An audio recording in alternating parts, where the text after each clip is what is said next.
आज आपल्याला गुलाबजामुन खायची खवखव लागली, पण खवा नाही, मैदा नाही आणि रेडीमेड प्रीमिक्स पण नाही. मग काय, आपलं जुना शिदोरी गव्हाचं पीठ आणि मिल्क पावडर वापरून करूया भन्नाट गुलाबजामुन. नमस्कार, मी रसिका. स्वागत आहे तुमचं आपल्या या चॅनलवर. सर्वप्रथम पाक तयार करू. त्यासाठी पसरट भांडं घेऊ. त्यात 2 कप साखर आणि 2.5 कप पाणी घालून घेऊ. हे गॅसवर ठेवू. पाक होत आहे तोपर्यंत आपण एका परातीत 1 कप गव्हाचं पीठ, 1 कप मिल्क पावडर,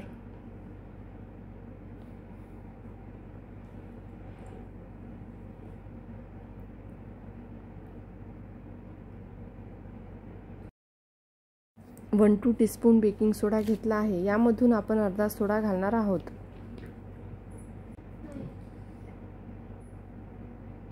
पीठ मिक्स करून घेऊ.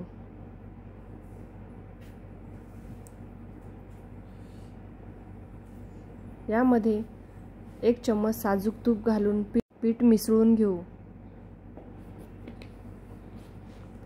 या पिठात थोडं कोमट दूध घालून मऊसूर पिठाचा गोळा बनवून घेऊ. हे गुलाबजाम बनवायला सोपे आणि कमी साहित्यात बनतात. यासाठी आपल्याला बाहेरून साहित्य आणावं लागत नाही. गुलाबजाम हा एक अतिशय लोकप्रिय आणि स्वादिष्ट भारतीय गोड पदार्थ आहे, जो विशेषतः सण समारंभ आणि खास प्रसंगी बनवला जातो. पाकात थोडे केशर धागे आणि वेलची पूड घालून घेऊ.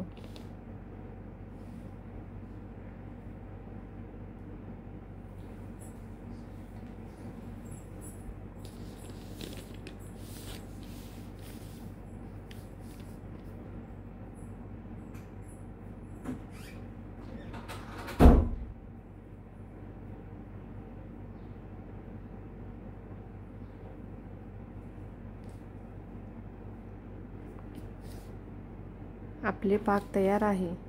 आता गॅस बंद करू आणि पाक खाली उतरून घेऊ. पाक तयार व्हायला 5 ते 7 मिनिटं लागली. गुलाबजाम तळण्यासाठी कढई ठेवू. त्याच्यात तेल घालून तेल गरम करायला ठेवू.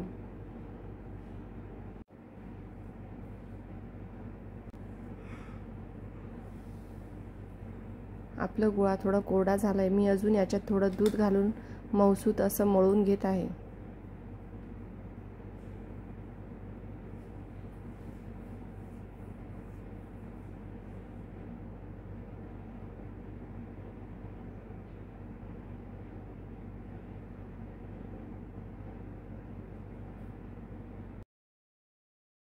मी असे गुळगुळीत गुलाबजाम बनवून घेत आहे. आता हे गुलाबजाम मंद आचेवर तळून घेऊ.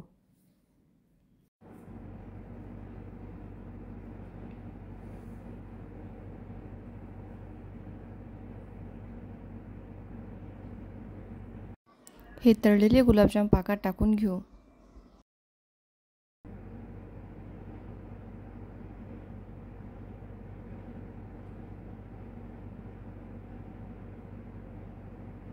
याच प्रकारे आपण सगळे गुलाबजाम तळून घेऊ.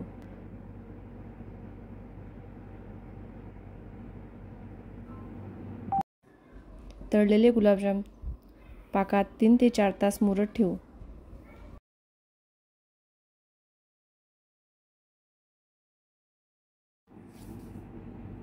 4 तासानंतर आपले गुलाबजाम.